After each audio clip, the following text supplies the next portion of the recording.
vamos a empezar. Em, Creo que todos sus profes les presentaron el programa de la materia. Es algo que a nosotros nos faltó porque pues ya no nos dio tiempo a hacerlo la primera sesión. Entonces, antes de iniciar con el primer tema, les presento de manera rapidita su programa. ¿Vale? Em,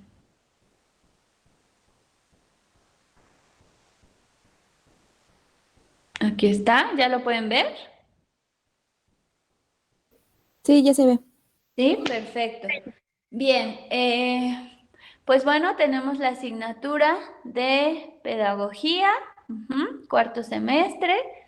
Pues el objetivo general de la asignatura es fundamentar desde los referentes teóricos, metodológicos y prácticos de la pedagogía el proceso educativo en las condiciones actuales del cambio educativo y transformaciones en la escuela mexicana en función del desempeño profesional del psicopedagogo. Si se dan cuenta, pues la materia es una materia teórica, metodológica, ajá, que va a estar fundamentando todo el proceso educativo. Muchos de ustedes, cuando referimos a una materia teórica, pues tienen como esta idea de es una materia difícil, es una materia aburrida, es una materia, ¿no? No sé por qué todavía no se les quita este tabú, lo diría yo, de que las materias teóricas son aburridas. A mí me parece como todo lo contrario, porque pues obviamente nosotros cuando hacemos algo, cuando vamos a intervenir, cuando vamos a actuar, debemos de saber el por qué lo estamos haciendo. Y en ese por qué entra toda la parte teórica, ¿no? Eso es lo teórico, saber el porqué de las cosas, comprender las cosas, reflexionar las cosas. Por ejemplo, la educación actual. Si nosotros vamos a ver qué es pedagogía y la educación actual, pues es bien interesante o debemos de comprender por qué la educación actual es así, ¿no? ¿Qué pasó anteriormente para que la educación en la actualidad sea de esta manera? Y entonces, si nosotros no comprendemos lo que pasó de manera histórica, difícilmente vamos a poder actuar en el presente, ¿no? Si yo voy a intervenir, por ejemplo, eh, en un caso, pues obviamente yo debo de tener herramientas, debo de saber el por qué en esta intervención tengo que aplicar esta estrategia. ¿Por qué? ¿No? Entonces yo creo que todo lo teórico, todo saber lo teórico, lo metodológico, es fundamental para poder hacer las cosas. Ujú. Entonces, pues van a ver que poco a poco van a ir adentrándose más a todas estas materias y quitándose como ese tabú de que lo teórico es aburrido, ¿no? Yo espero que en este grupo nadie lo piense, ¿no? Pero seguro por ahí hay uno o dos personas. Entonces, eh, pues bueno, este es el objetivo de la materia, fundamentar desde lo teórico, metodológico, el proceso educativo. La unidad uno se llama la educación como fenómeno social. Y pues el tema que vamos a ver el día de hoy, pues es el 1.1, que es la educación como fenómeno social, y el 1.2, que es la relación educación-sociedad. 1.3, el carácter clasista e histórico de la educación, que hoy también vamos a ver un poquito de historia de la educación. Es que esto no va separado. Cuando, cuando tú estás viendo la educación como fenómeno social, inmediatamente ahí entra la relación de educación-sociedad, ¿no? No están separados. Hay temas que yo no sé por qué los separan tanto, sí, pues viene ahí mismo dentro estos temas. Entonces, pero bueno, eh, les decía el carácter clasista histórico de la educación es el 1.3, 1.4, las funciones de la educación, 1.5, la educación formal y no formal en México. 1.6, el rol del psicopedagogo en su desempeño profesional. 1.7, tareas y funciones. 1.8, métodos educativos. 1.9, la ética profesional pedagógica. Eh, la siguiente unidad, perdón, aquí dice estructura de unidades del tercer parcial, no es cierto, es del segundo parcial.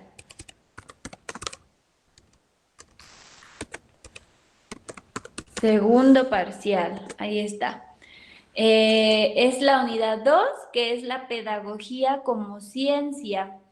Tenemos 2.1, que es la pedagogía como ciencia, 2.2, objeto de estudio, 2.3, categorías, 2.4, métodos, 2.5, leyes, 2.6, principios, 2.7, bases metodológicas, 2.8, fundamentos teóricos, 2.9, el sistema de ciencias de la educación y pedagógicas, su relación, y 2.10, raíces y logros de la pedagogía.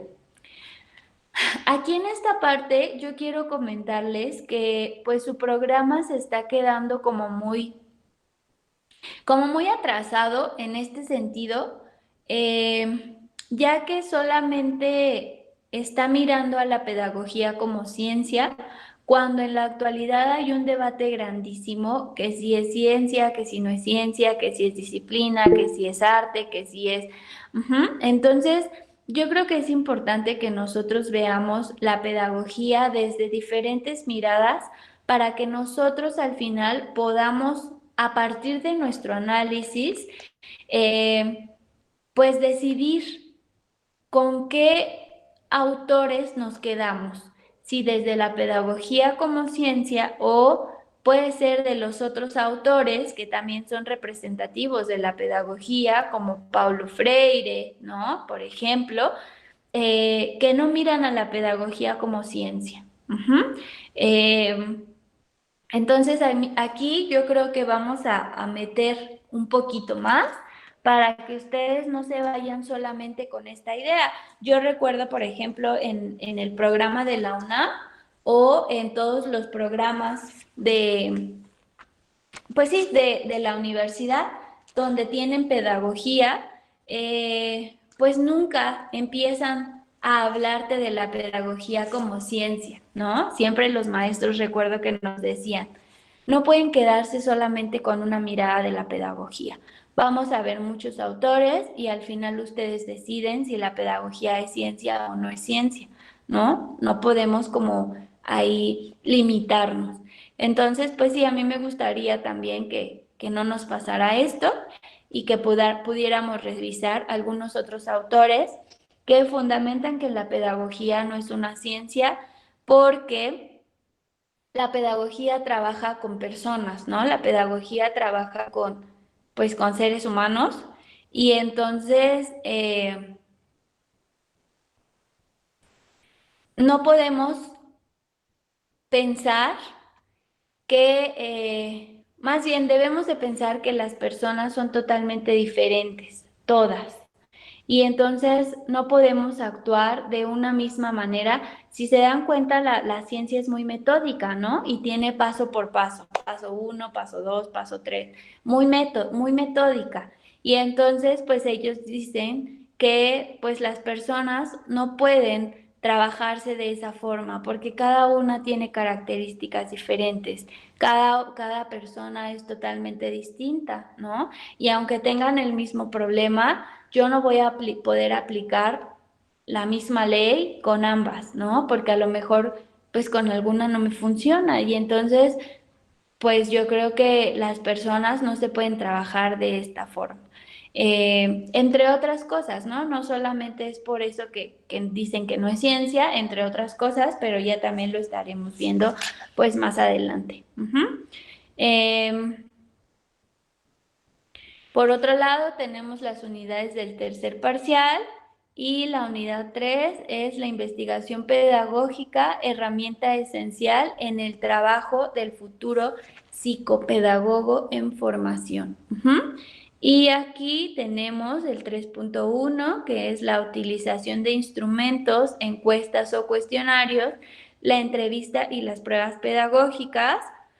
3.2, diseño de instrumentos. 3.3, aplicación de instrumentos. Y 3.4, evaluación de instrumentos. Bueno, en esta parte vamos a ver pues la importancia de la investigación pedagógica y vamos a revisar pues algunos instrumentos, ¿no? Para llevar a cabo pues esta investigación. Cómo se diseñan, cómo se aplican, cómo se evalúan. Para pues poder tener una investigación pedagógica. Y pues bueno, esta es su programa. Bien. ¿Alguien tiene alguna duda? Ya la voy a cerrar. No, ¿No? maestra. Ok. Gracias.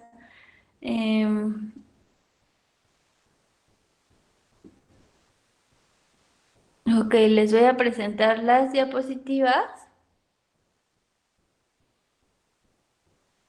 Ahí está.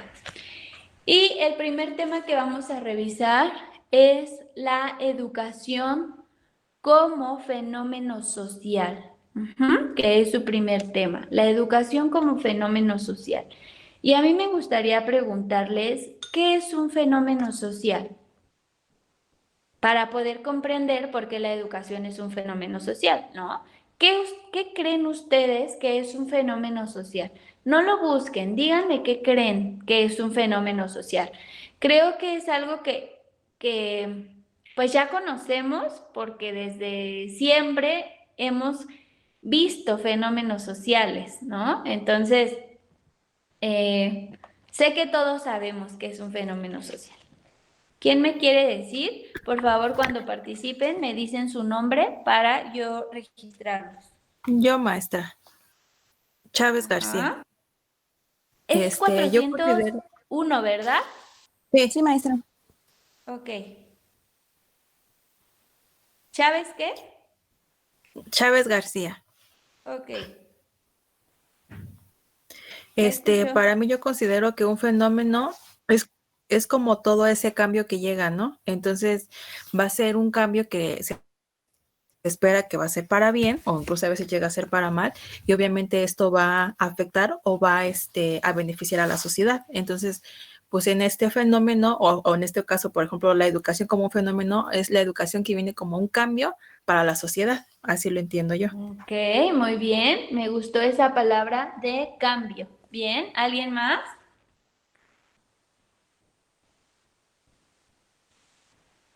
¿Alguien más?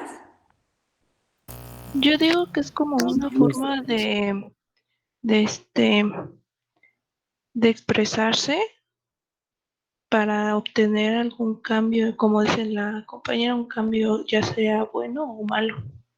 Ok, Jocelyn. ¿Alguien más?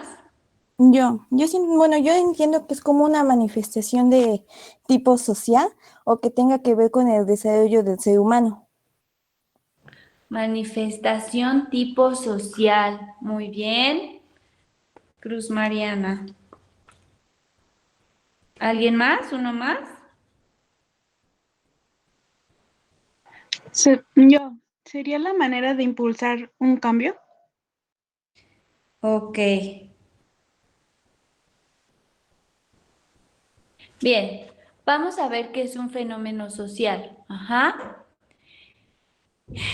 Debemos saber que los fenómenos sociales son estudiados desde la sociología. La sociología es la que se encarga de estudiar los fenómenos sociales.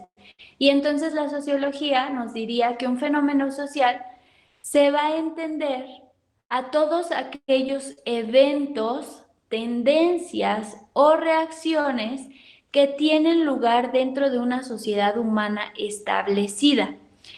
Se evidencian a través de modificaciones colectivas de conducta.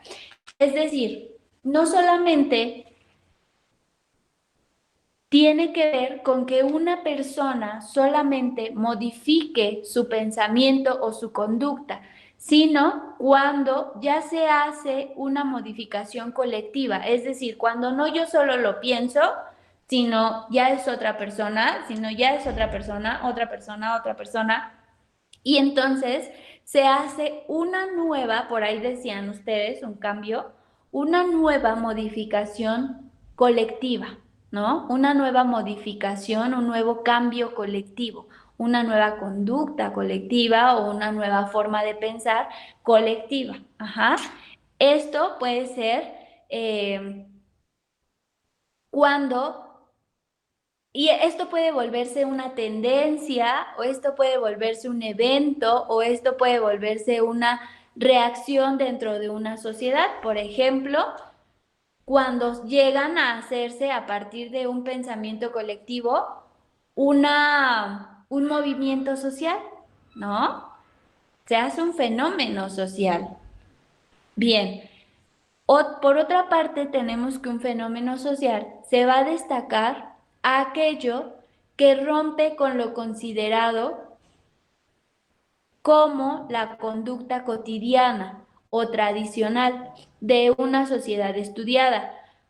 Volvemos a lo mismo del cambio, ¿no? Cuando llega algo que se sale de la normatividad, cuando se sale de de las normas, rompe con esto y entonces, pues bueno, se vuelve un fenómeno. Así, lo que en un momento histórico puede ser un fenómeno social llamativo, en otro puede ser poco más que la norma establecida.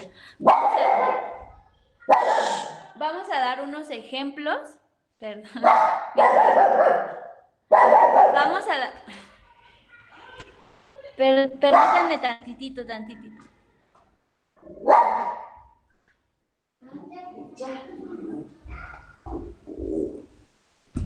Vamos a dar unos ejemplos de fenómenos sociales.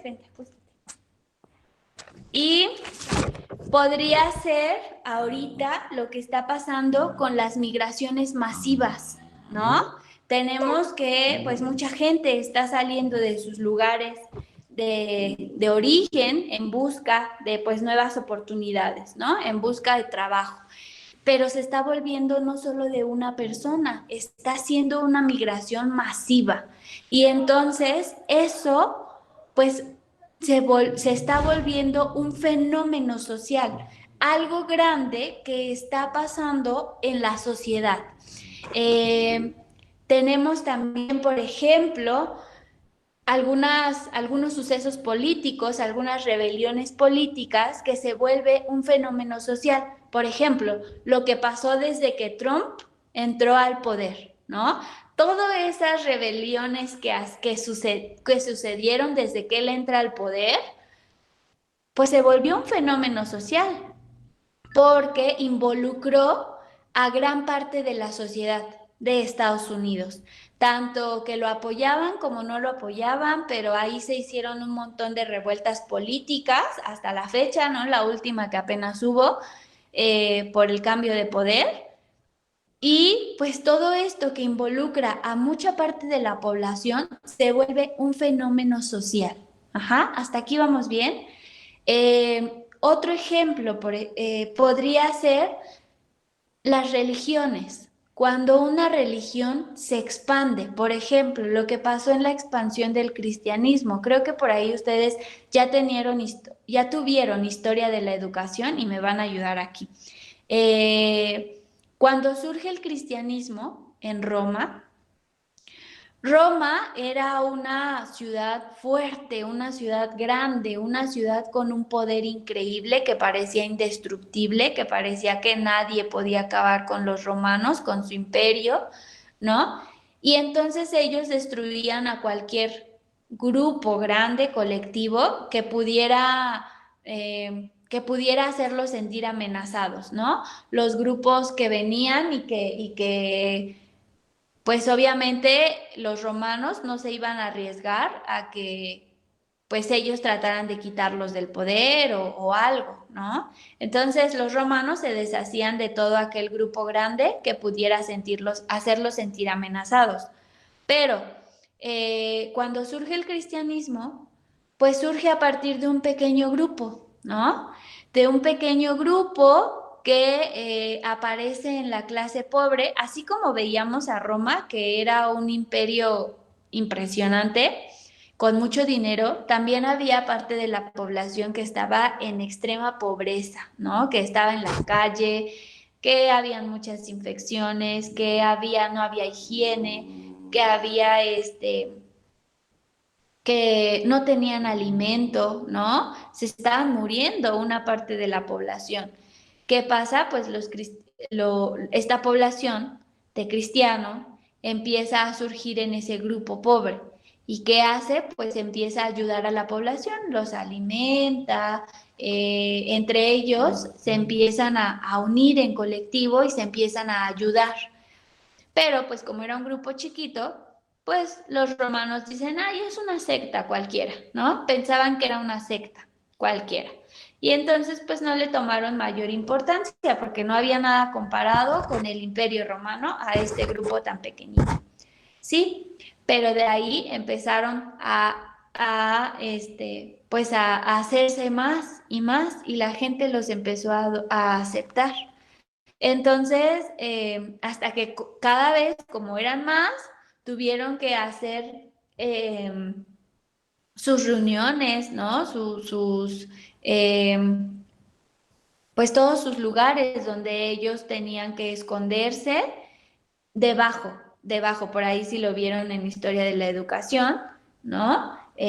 Su pequeña ciudad, dicen por ahí, debajo de la tierra, ¿no? Y ahí ellos se escondieron por un montón de tiempo hasta que se fueron multiplicando, triplicando y así. Y surge el cristianismo ahora, cuando ya eran muchísimos, como un nuevo fenómeno social. Ahí estamos hablando de lo religioso, ¿no? Ya hablamos de lo político, de lo religioso, un ejemplo de fenómeno social desde la religión, y ahora vamos con un ejemplo de fenómeno social desde lo educativo.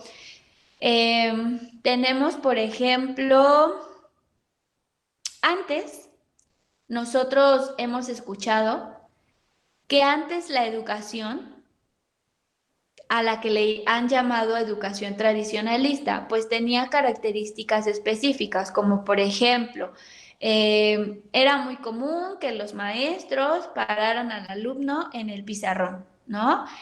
Con orejitas de burro. Era muy común que los maestros le aventaran el borrador al alumno o le pegaran con la regla, los violentaran, ¿no? Era muy común que el profesor era el único que tenía el poder en el salón, era el único que decía la verdad. Todo lo que el profesor decía era lo que tenía que ser. Los alumnos no tenían libertad de expresión, los alumnos no tenían ahí voz ni voto, ¿no? Y entonces, antes eso se veía como algo normal, ¿no?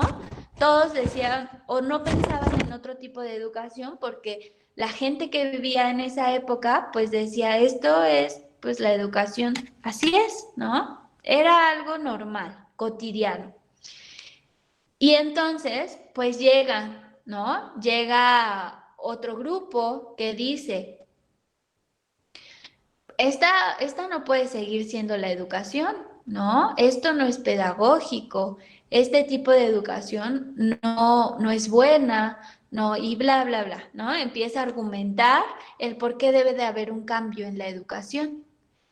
Y entonces sucede ahí se van haciendo más, se va expandiendo, y entonces ahí sucede otro grupo grande que pues quiere hacer este cambio, dirían ustedes, a la educación.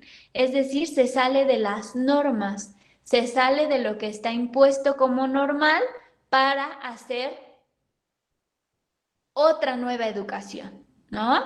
Y entonces esto, pues, también se le llama un fenómeno social porque está involucrando a gran parte de la población. Ajá. Bien, hasta aquí entendemos entonces qué es un fenómeno social. Sí, maestra. ¿Sí? Bien, si tienen alguna duda, pregunta, comentario, es muy bienvenido, ¿sale? Siempre me detengo para decirles, ¿entendieron? ¿Vamos bien? ¿Sí? ¿Todo bien?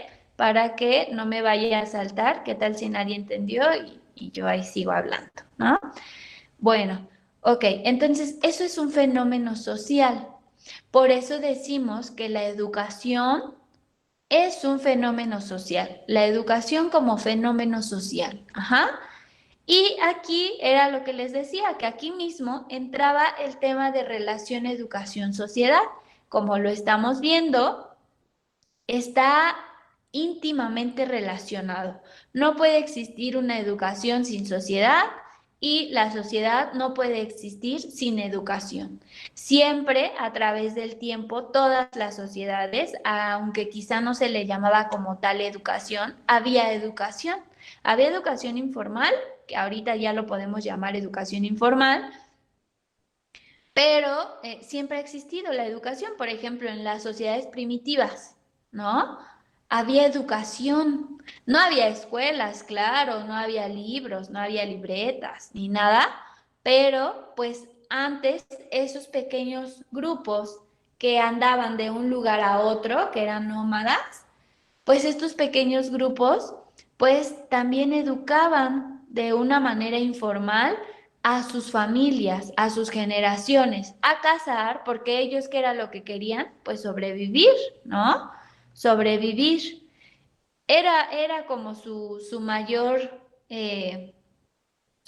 deseo, ¿no? Sobrevivir, y entonces pues se educaban para la supervivencia, ayudaban a los hijos a cazar, les enseñaban a cazar, igual las mamás, a las hijas pues a cocinar, sabemos que los hombres eran los que salían a la casa y las mujeres pues se encargaban de todo su espacio ahí, ¿no?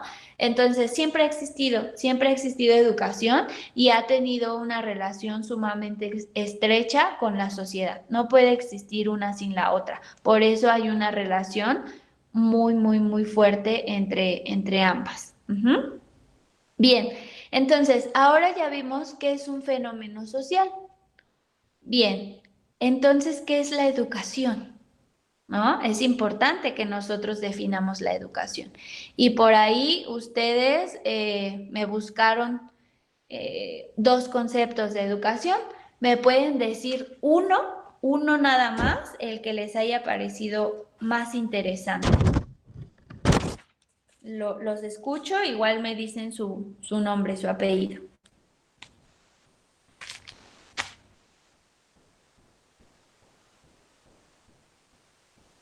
¿No hicieron la tarea? Yo, maestra. Sí, apellido. González Hernández. Ok, González Hernández. Bien. Mm, bueno, es de Aristóteles. Ujú.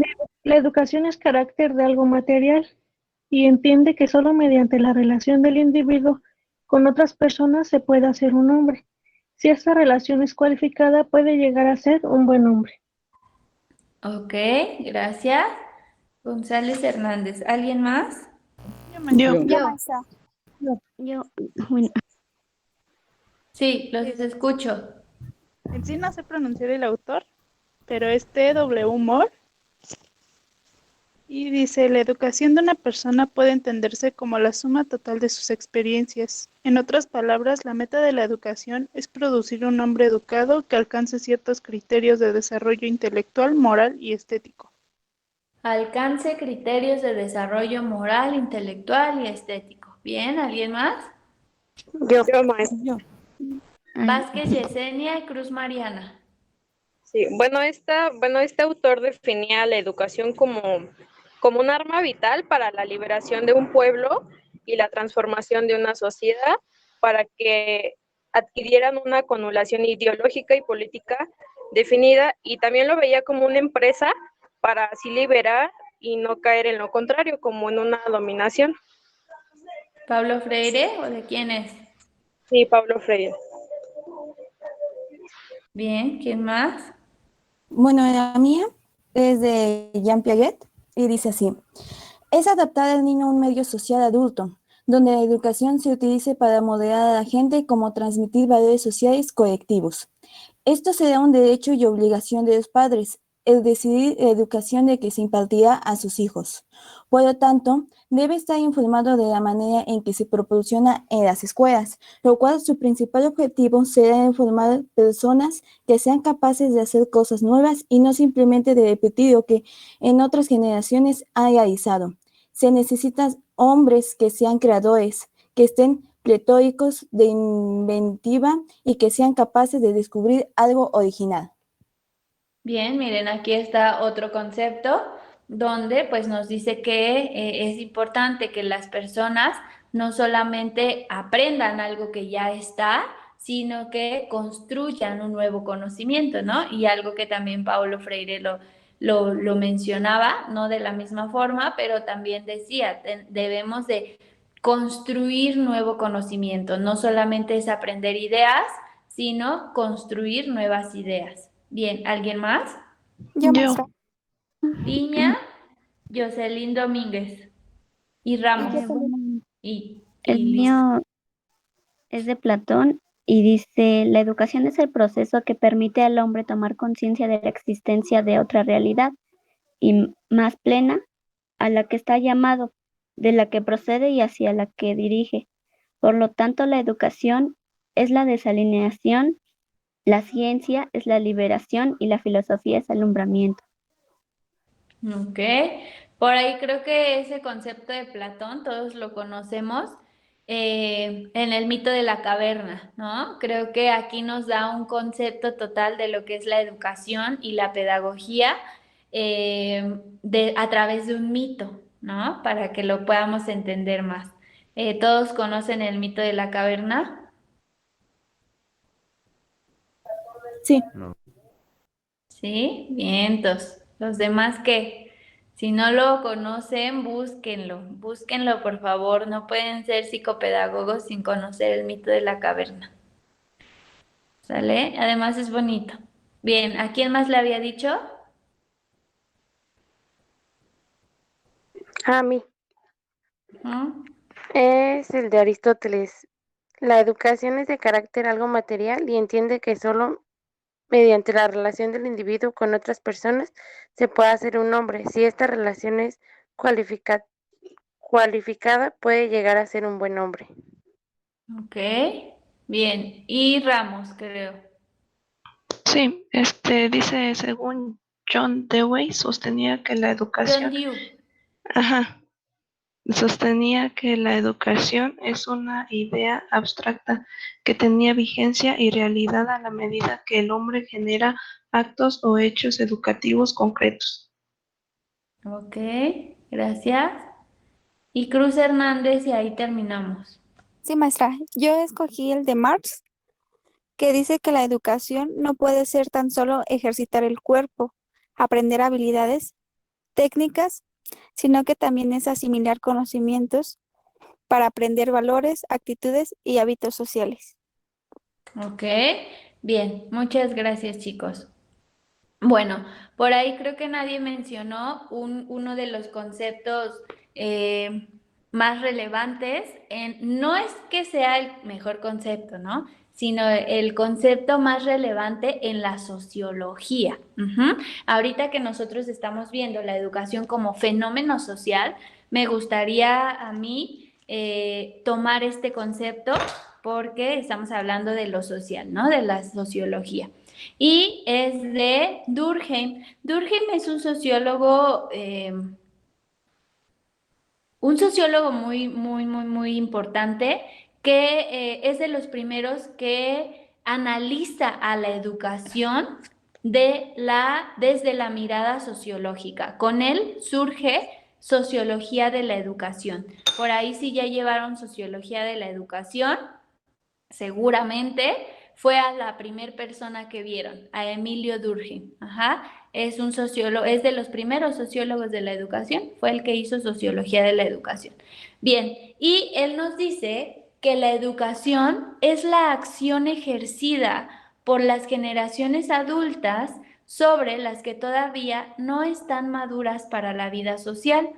Tiene por objeto suscitar y desarrollar en el niño cierto número de estados físicos, intelectuales y morales que exigen de él la sociedad política en su conjunto y el medio especial al que está particularmente destinado. Y ahorita lo vamos a analizar esto, ¿sale? Por lo general, cuando yo doy como un concepto o lecturas, a mí me gusta ir analizando poco a poco para que ustedes comprendan, porque si no, muchas veces solo nos quedamos con los conceptos y no comprendemos nada, ¿no? Y a mí no me gusta eso. Bien, para mirar la educación como un fenómeno o hecho social, debemos pensar la educación tanto en su naturaleza como en su evolución. Como ya les había dicho, a través del tiempo, pues la educación ha evolucionado. No es lo mismo la educación que se vivía, ya lo dijimos, en las comunidades primitivas, no es lo mismo la educación que se vivía, por ejemplo, en la Edad Media, ¿no? Que sabemos que la Edad Media se caracteriza por ser una época sumamente religiosa, donde pues la educación era muy peculiar, toda era más enfocada como a la religión, donde pues las mujeres en especial la pasaron mal porque la educación de las mujeres era muy inferior que la de los hombres y a las mujeres pues eran muy castigadas, se les castigaba por ser acusadas por pensarse que son brujas y entre otras cosas, ¿no? Yo creo que ahí teníamos una educación bien dura. No es lo mismo la educación que se vive, pues incluso en la actualidad, ¿no? Cada una tiene características diferentes y debemos de mirar la evolución para nosotros pensar a la educación como un fenómeno social, el por qué está surgiendo como este fenómeno, debemos de pensar su naturaleza, ¿no? El por qué, para qué se busca la educación, para qué creemos que es importante la educación y cómo la han utilizado a través del tiempo. Por ahí dice Platón, por ejemplo, que la educación pues nos va a servir para salirnos de este mito, de esta caverna, perdón, en el que nosotros estamos encerrados, dice Platón que nosotros vivimos dentro de una caverna, atados de manos, encadenados, cegados, ¿no? Y pensamos que todo esto que tenemos ahorita, esta mesa, esta computadora, este celular en el que estamos enfrente, esto que nos han enseñado a pensar, que nos han dicho que tiene que ser, nosotros pensamos que esta es la realidad, ¿no? Pero no es cierto, dice Platón, nosotros estamos encerrados dentro de una caverna y ¿qué es lo que tiene que hacer la educación? Pues la educación tiene que hacerte ver que la realidad no es lo que hay dentro de la caverna, sino que tienes que salir afuera, tienes que romper todos esos paradigmas, todas esas ideas, todo lo que te han enseñado que es real y tú tienes que buscar y mirar fuera de la caverna, salirte de la caverna para ver que allá existe otra realidad más amplia, más compleja, mejor quizá, ¿no? Y entonces, eso, dice Platón, que es el fin de la educación en su naturaleza, lo que debería de ser, lo que te debería de enseñar la educación. Sin embargo, pues la educación, lamentablemente, a través de las sociedades, pues ha servido para otra función, ¿no? Y entonces, por ahí dirían que ahorita la educación pues está directamente vinculada con el capitalismo, ¿no? Y nos quieren enseñar nos quieren hacer que aprendamos solamente ciertas cosas, que le conviene a un sector muy pequeño, ¿no? Y entonces, pues es eso, que la educación no está fungiendo lo que pues se pensaba que tenía que hacer la educación, sino está ahí haciendo otras cosas. Entonces, para poder analizar la educación como un fenómeno, pues tenemos que comprender esto, ¿no? ¿Qué ha pasado a través del tiempo? ¿Qué está haciendo en la actualidad la educación? Y pues bueno, tenemos aquí este concepto de educación. Bien, ahora, ¿qué función desempeña la educación? ¿Qué funciones tiene la educación? Cada sociedad considera en un momento determinado de su desarrollo, considerada en un momento determinado de su desarrollo, tiene un sistema de educación que impone a los individuos. Se fija un cierto ideal de hombre, lo que debe ser desde el punto de vista intelectual, físico y moral. La sociedad no puede existir si no existe entre sus miembros cierto grado de homogeneidad. ¿Qué queremos decir con eso? Bien, pues que la educación, va a ser diferente en cada sociedad de acuerdo al ideal de hombre que tenga esa sociedad. Por ejemplo, en Grecia tenemos dos ciudades importantes griegas, ¿no? Por un lado está Atenas y por otro lado está Esparta. ¿Cuál era el ideal de hombre de Atenas? ¿Quién me quiere decir? ¿Cuál era el ideal de hombre de Atenas? Por ahí ya vimos historia de la educación. ¿Cuál era el ideal de hombre de Atenas? Era más enfocado en el desarrollo en aspectos intelectuales y de la filosofía. Y dejaban como de lado los aspectos como que más físicos o atléticos. Ok, muy bien.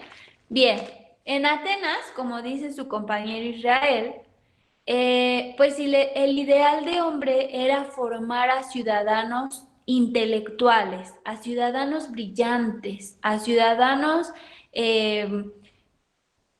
educados, tanto física como mental, ¿no? Ellos tenían a ciudadanos muy saludables, atléticos y además, pues, muy inteligentes. Ese era su ideal de hombre. Por lo tanto, su educación, pues, era para, pues, lograr tener a ese tipo de hombres, ¿no? Y entonces tenían desde muy pequeños a su guía, a su maestro. Por ejemplo, algo que hizo Sócrates, ¿no?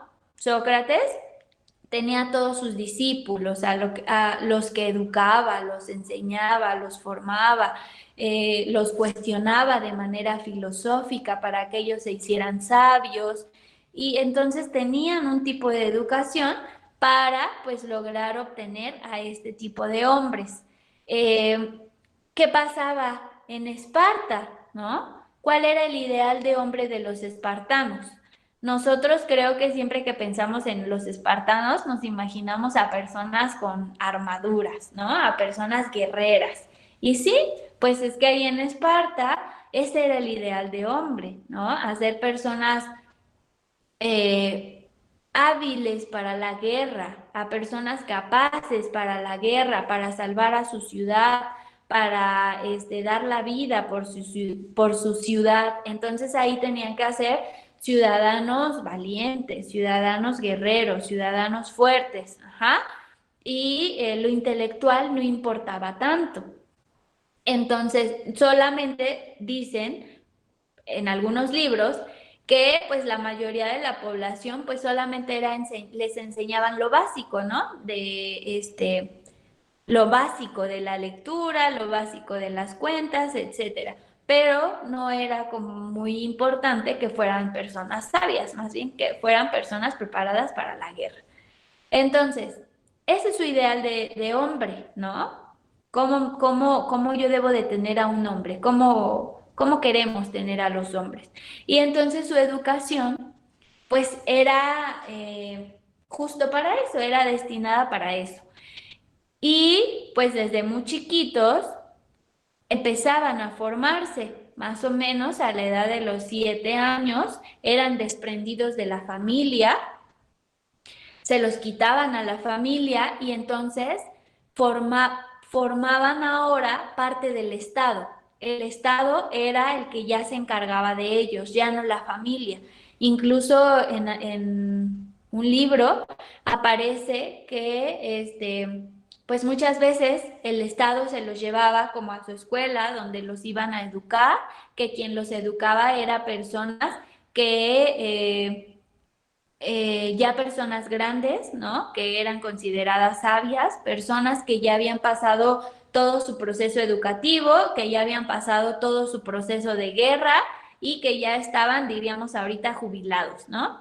Y entonces ellos los educaban. Se dice que a muchos de estos niños, cuando el Estado se los quitaba a la familia, pues muchas veces la familia ya no los volvía a ver, ¿no? Muchas veces la familia ya no los volvía a ver o pasaba muchísimo tiempo y después ya no eran, ya no los reconocía. Entonces, pues su educación de ellos era dura.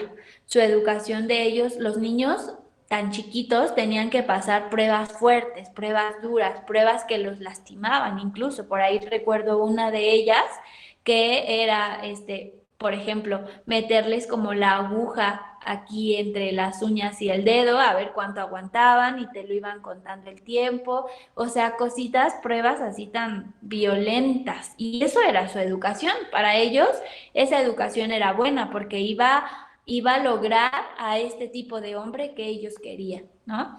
Entonces, pues es a lo que mencionábamos aquí, ¿no? Que cada sociedad tiene un ideal de hombre y entonces la educación va a funcionar para que se alcance este ideal de hombre.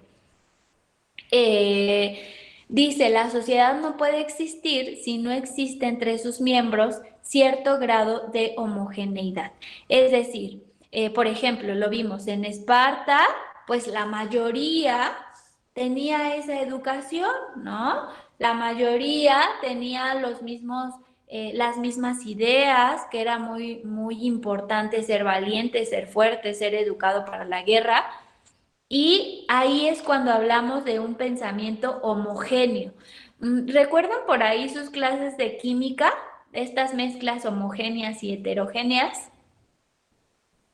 Tiene que ver con eso. Este ejemplo se los doy para que lo recuerden porque aquí en Chico siempre les aparece pensamiento homogéneo, casi siempre en historia, ¿no? Y no sabemos qué significa homogeneidad. Pues es eso, hay que recordar un poquito las clases de química, las mezclas homogéneas y heterogéneas. Pues las mezclas heterogéneas eran estas mezclas que pues las podías volver a separar, ¿no? De manera no tan compleja. Y las mezclas homogéneas eran estas mezclas que valga la redundancia, que se mezclaban así completamente, como echar en la licuadora para hacer un licuado y se mezcla, ¿no? Ya no puedes, una vez que está mezclado, ya no puedes separar de manera fácil la leche y la fresa, por ejemplo. Esta mezcla de licuado es una mezcla homogénea, se hace uno solo, ¿no? Pues así, cuando hablamos de un pensamiento homogéneo, estamos hablando que de la mayoría era un pensamiento igual, ¿no? Volvemos al ejemplo de Esparta, ¿no? La mayoría de sus miembros espartanos pues tenían un pensamiento muy similar, muy igual. Igual, en Atenas lo mismo, ¿no? Había un ideal de hombre y todos pensaban que ese ideal de hombre era el único, el bueno, el especial, ¿no? Entonces, por eso dice aquí que la sociedad no puede existir si no existe entre sus miembros cierto grado de homogeneidad. Ajá. Todas las sociedades tienen pensamientos casi similares. Bien, dice, la educación refuerza esta homogeneidad que exige la vida colectiva.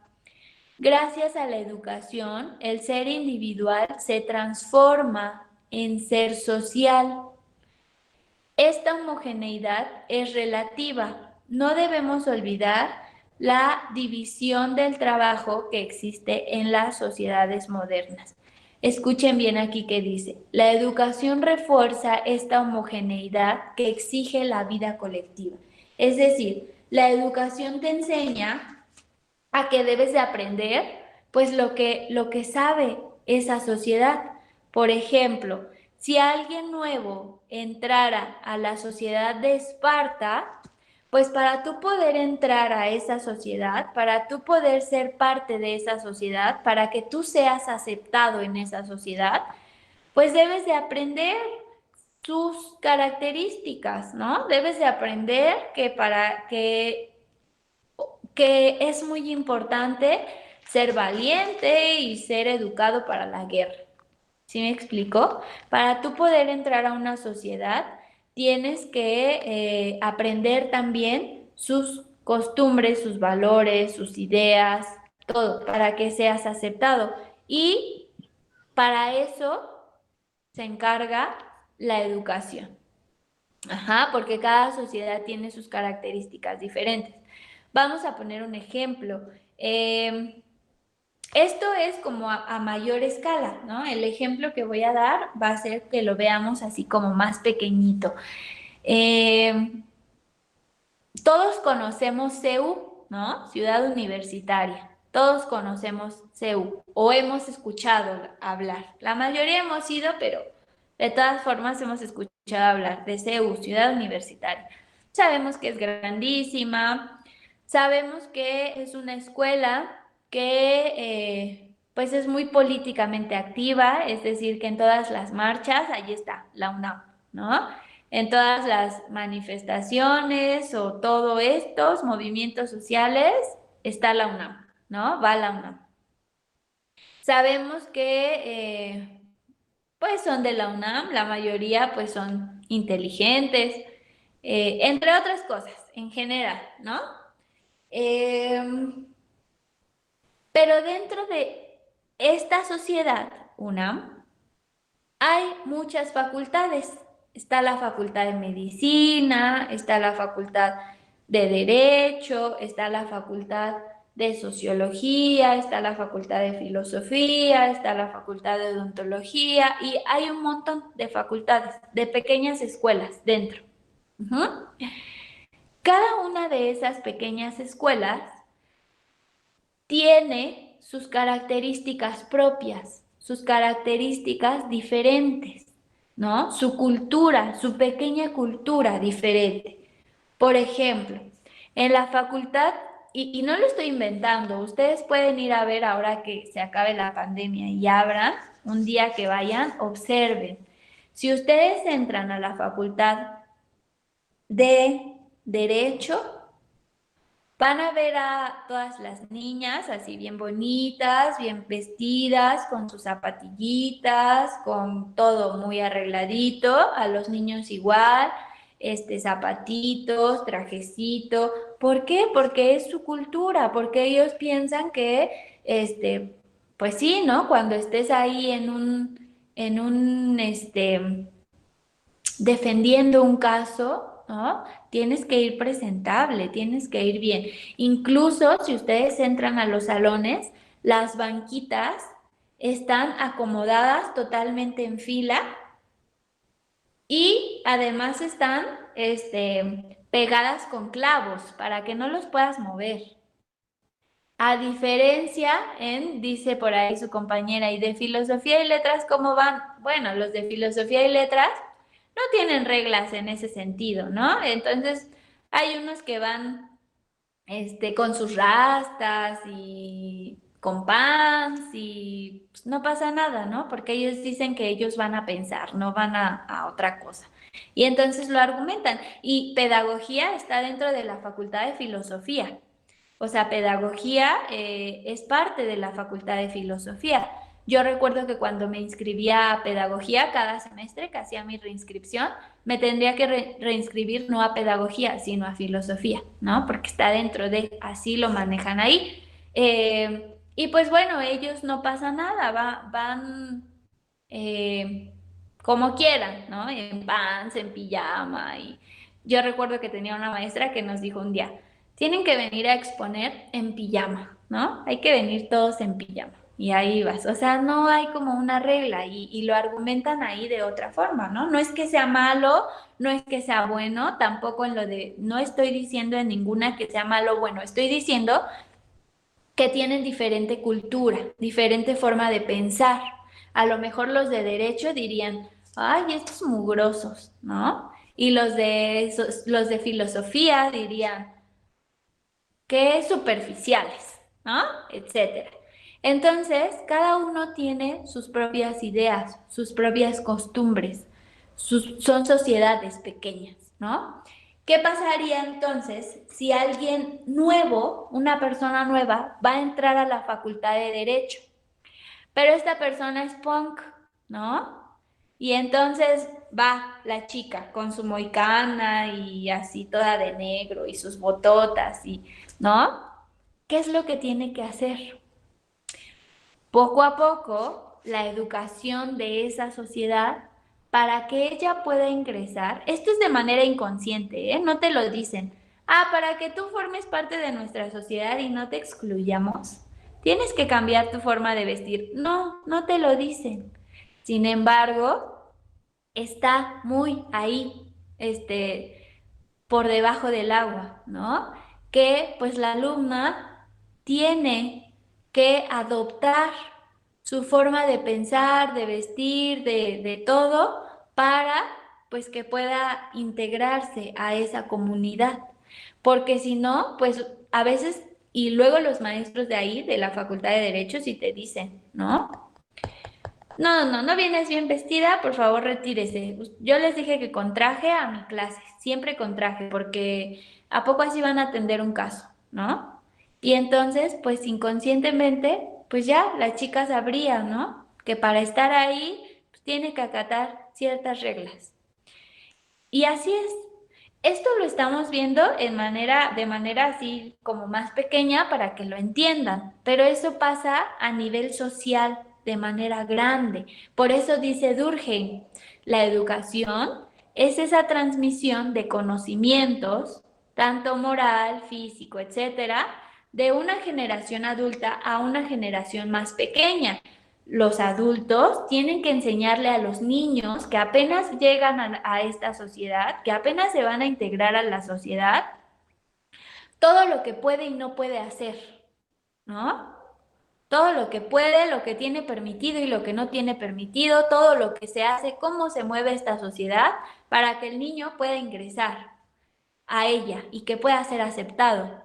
Porque creen que los papás siempre le están diciendo a los niños, ¿no? Siempre nos están diciendo, cuando apenas los niños se empiezan a integrar, esto no lo puedes hacer en una iglesia, esto sí lo puedes hacer, esto no se hace aquí, en tal lado no se dicen groserías. Y entonces los están educando para que ellos puedan ingresar a esta sociedad y no sean excluidos, ¿no? Eso pasa en la educación, eso pasa, esa es la función de la educación en cada sociedad y en esta sociedad. Aunque no sea algo como malo, ¿no? Por ejemplo, de la ropa, ¿no? ¿Qué pasa, por ejemplo, en las iglesias? También hay reglas. Ustedes entren o dense una vuelta en una iglesia e imagínense, y este ejercicio lo hicimos en un grupo que tuve, porque estos chicos eran ahí como muy despiertos. Y un día yo les dije, párense afuera de una iglesia y vean vean qué es lo que hacen y qué no hacen, qué está permitido y qué no está permitido, ¿no? Imagínense que entrara una chica o que quisiera entrar una chica a la iglesia con minifalda, aunque nosotros digamos, eso no tiene nada de malo, pues es una chica que se viste bonito y va con minifalda y un top y así muy, con mucha boobie, ¿no? Y que quiere entrar así a la iglesia. En muchas no te dejan pasar, en la mayoría, ¿no? Y si te llegan a dejar pasar porque no hay una autoridad que te diga salte, todos los que estén adentro de la iglesia la van a voltear a ver así como de, ¡ah! ¿Qué le pasa? Ajá, porque estamos en un lugar, ¿no? En donde hay otro tipo de ideas. Entonces, sí nos damos cuenta, o sea, sí nos damos cuenta, y les digo que esto lo hizo una chica de igual de psico, porque ella me dijo, yo lo voy a intentar, ¿no? Y entonces no se fue con minifalda, dice, pero llevaba una blusa súper escotada y pues ella tenía mucha boobie, ¿no? Y a ella sí no la dejaron pasar. Le dijeron, no puedes entrar así, niña, tienes que taparte. Se salió y me dijo, "Ay", y ya nos fue a platicar, "Ay, sí, cierto", ¿no? Entonces, todo esto, por eso dice aquí, en esta parte, ¿no? La educación refuerza esta homogeneidad. La educación, pues te enseña lo que puedes y no puedes hacer, lo que piensa esa sociedad, que exige la vida colectiva. Gracias a la educación, el ser individual se transforma en ser social. Es decir, ahí ya no nada más tiene que ver lo que tú piensas como ser individual, sino todo el colectivo, ¿no? Para que tú puedas ingresar a ese lugar. Esta homogeneidad es relativa. No debemos olvidar la división del trabajo que existen en las sociedades modernas. Pues cada grupo, cada hombre, ya está educado para la clase social a la que vas a pertenecer. Dice, la educación varía según las clases sociales, claro. La de la ciudad no es la misma que la del campo, la del obrero no es la misma que la del burgués. Y creo que aquí todos lo sabemos, ¿no? No es lo mismo como nos educan aquí en la sociedad, no es lo mismo como los educan en el campo. Y al mismo tiempo no es lo mismo como nos educan la clase obrera a como nos educan en los de dinero, ¿no? Por ejemplo, en la clase burgués, pues seguramente en sus clases pues les enseñan cómo vas a manejar una empresa. Cuando seas dueño de una empresa, tienes que esto, ¿no? Cuando seas presidente, tienes que esto, ¿no? Y a nosotros que nos dicen, chicos, es que cuando salgan a pedir trabajo tienen que ser así, ¿no? Chicos, esto les va a servir para cuando vayan a buscar trabajo. Esto les va a servir para cuando trabajen para una empresa. Y nosotros lo vemos normal, ¿no? Porque casi es como lo que podemos alcanzar nosotros. Entonces, pues es diferente la educación según la clase social. Y para eso te tienen que estar pues educando, para eso sirve la educación, para acomodarte en el lugar donde perteneces, para darte las reglas de las sociedades a las que vas a pertenecer. ¿Sí me explico? Esa es la función de la sociedad. ¿Alguien quiere comentar algo hasta aquí o tiene alguna duda hasta aquí? ¿No? ¿Cómo ven?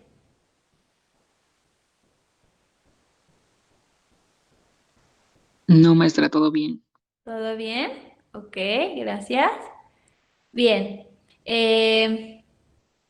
Dice, también la especialización lleva a que la educación sea múltiple, ya que el niño a partir de cierta edad se debe preparar en vista de la función que será llamado a desempeñar. La educación no puede ser la misma para todos los sujetos a quienes se les aplica. Y era lo que les decía, ¿no? Cuando un niño nuevo entra pues a la sociedad, ya se le va educando. ¿Para qué tú vas a estar destinada? ¿No? Ustedes, nosotros, pues tenemos una función, ¿no? Y vamos a seguir siendo obreros, vamos a seguir siendo la clase trabajadora. Muy difícilmente nosotros, este grupo que está aquí, 401, va a ser, no sé, presidente o dueño de millonario, ¿no? Difícilmente nosotros vamos a ser millonarios. Entonces, ya se te educa para la clase que vas a pertenecer, lo que debes de pensar, cómo debes de actuar, cómo, ¿sí me explico? Esa es la función de la educación. Por eso les decía, pues, la función de la educación, pues en realidad no está sirviendo o no está, la educación no está siendo como se pensaba, como lo pensaba Platón, ¿no? No está siendo como lo que tiene que ser la educación en su naturaleza, sino está funcionando para que le sirva a cada sociedad para, pues, formar el ideal de hombre que quiere, ¿no? Sabemos aquí que en esta sociedad actual capitalista y como la tenemos, pues bueno, cada vez se quiere que las personas piensen más, ¿no? ¿Cómo es la televisión que nos ponen? ¿Qué programas pasan en la televisión? Puros programas tontos. La Rosa de Guadalupe, ¿qué programas? Ventaneando. O sea, puros programas tontos que ellos quieren que la gente, novelas, que la gente se embobe en eso y que sea lo que su sociedad sepa y aprenda, ¿no? Y si tú quieres ser más inteligente y pensar otras cosas, tienes que pagar, ¿no? Tienes que pagar para obtener cable y ver National Geographic o History Channel y todas estas, ¿no? Tienes que pagar. Lo que en algunos otros lugares, pues no, desde la educación, desde la tele, que es el primer acercamiento que tienen los niños, ya te enseñan programas educativos y quitan toda esa basura, porque ellos tienen otro ideal de hombre, porque ellos quieren formar a hombres inteligentes. Pero aquí no. Aquí todos estos programas son los que educan a la población y aunque ustedes no lo crean y ustedes son de universidad y espero que no vean La Rosa de Guadalupe o véanla un día si no lo ven, véanla nada más para que vean lo que sale ahí. Puras burradas, ¿no? Y entonces es lo que la gente aprende, ¿no? Y yo, por ejemplo, sí he tenido alumnos que no ustedes, no de aquí, ¿no? Pero sí he tenido alumnos que llegan y dicen, no maestra, pero es que en la Rosa de Guadalupe pasó que tal, sí me han dicho 2 ocasiones, ¿no? Y es que es real, o sea, ahí eso es lo que aprendes, aunque son cosas que están totalmente en un error, ¿no? Cosas totalmente erróneas. Y entonces, eso es la educación, ¿no? Eso es lo que pasa. Y entonces, pues así estamos, ¿no? Así estamos. Te van formando de acuerdo pues a lo que ellos quieren que sepas y que seas. Incluso pues lo que la UNAM siempre pelea es que generalmente o más bien constantemente se les está bajando el presupuesto a las carreras que son de pensar, ¿no? Sociología, pedagogía, filosofía, casi no se les da presupuesto porque dicen que esas carreras no sirven, ¿no? Incluso cuando alguien va a estudiar la misma sociedad, te dice, ¿para qué vas a estudiar filosofía? ¿Eso como para qué? ¿De qué te va a servir? Sé doctor, sé ingeniero, ¿no? O sea, ya nos meten esa mentalidad, ya nos meten ese chip, que eso no sirve. Sociología, ¿y eso qué es? Y esos ni hacen nada, nada más andan ahí de hippies en la calle, ¿no? Pedagogía, ¿quién les pasó a ustedes? Pedagogía, para maestro, ¿no? De niños. cuando ni siquiera, ¿no? Es de niños, pero ya lo vamos a ver más adelante. Ujú. Entonces, pero no digas doctor, no, pues está estudiando medicina. Ay, no, súper respeto, ¿no? Entonces, creo que no estoy diciendo que una u otra tenga más valor. Yo creo que están igual, solamente que pues se dedican a diferente cosa, pero ambas son iguales de importantes. Pero desde ahí ya estamos diciendo que las carreras de pensar no sirven, ¿no? Que esas carreras para hacer una mejor persona, humanas incluso, no sirven. ¿Cómo ven, chicos? Y pues así es la educación si la pensamos desde la sociología. Tiene funciones macabras, diría un alumno, ¿no? Eh, bien, ¿cómo ven? Bueno, en mi ¿Hasta caso aquí yo vamos veo bien? que, Sí. sí, bueno, sí, en mi caso yo veo de que lo que usted tiene, lo que usted dice tiene mucho sentido, como creo que todos mis compañeros conocen esta caricatura que se llama Peppa Pig. Nada más he visto un capítulo una sola vez y se me hizo muy absurda la caricatura. Ya no les enseñan a los niños ni a contar ni nada parecido. Y creo que es en el canal 11 que pasan programas de otros países. Y pasaron un programa asiático que era dirigido para niños de 5 años. Y en ese momento te sacaban, sí, no muy básico, pues ya estaban hablando del magnetismo. Y sí se ve la diferencia de que mientras aquí les pasan Peppa Pig, que solamente la cerdita se la pasa ahí jugando con sus compañeros y casi no explican muchas cosas a los niños, allá ya se están explicando las cosas del magnetismo, los polos positivos y negativos.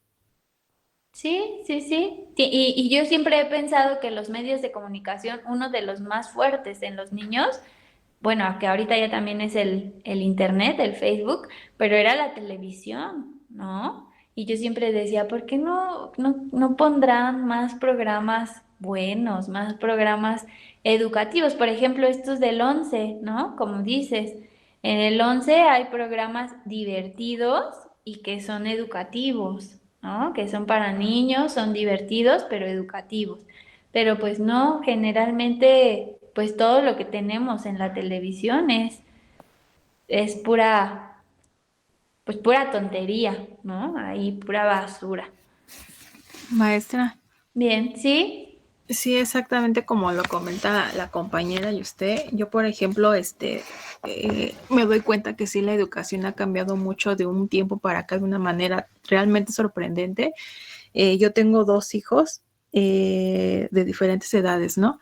Entonces, todavía puedo decir que yo al grande pude todavía como que inculcarle, ¿no? Esa parte a lo mejor de caricaturas educativas o cosas así.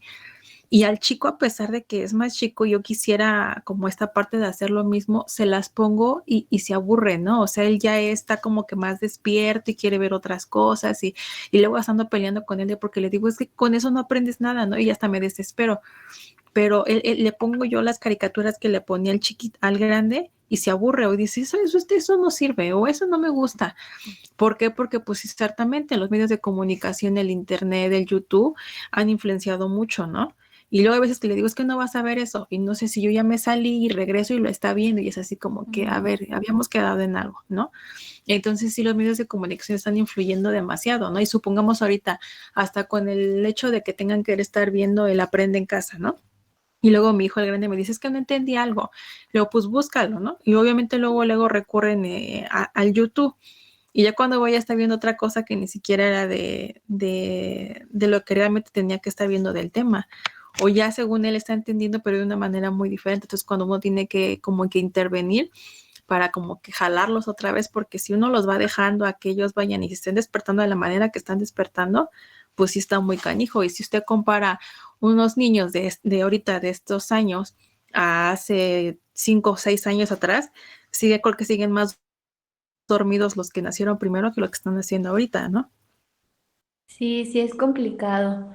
Sí es complicado y habría que analizar un poquito más a fondo el tipo de educación o la educación que pues nos están metiendo ahorita, ¿no? Les decía, por ahí algunos autores dicen, bueno, es que esta educación pues está pegada al capitalismo, ¿no? Está pegada pues a esto, a esta economía, ¿no? Y tiene otra importancia, no en realidad, pues que las personas se vuelvan inteligentes, intelectuales, piensen, pues no es esta la época en la que se busca eso, ¿no?